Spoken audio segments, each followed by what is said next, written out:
8 তারিখ যখন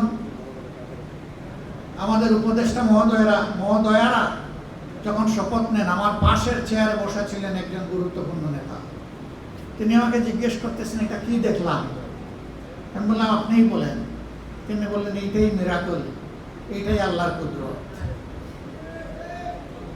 আমি বললাম যে এখানে আমাদের কারো কি কোনো বড় অবদান আছে? তিনি বললেন, না, সমস্ত অবদান আল্লাহ তাআলা। তো সেই তখন বললেন, তো এখন এটা ভুলে যাচ্ছেন কেন? এখন সিংহের বাঘ পাটোয়ারা নিয়ে ঝাপটাঝাপটি করেন কেন? সেই আল্লাহকে ভয় করুন, যে আল্লাহ মহা বিপদ থেকে এই জাতিকে রক্ষা করেছেন। হঠকারিতা করে জাতির কপালে এরকম মহা বিপদ ডেকে আনবেন না, তাহলে ইতিহাসের রাস্তা করে নিক্ষিপ্ত হবে।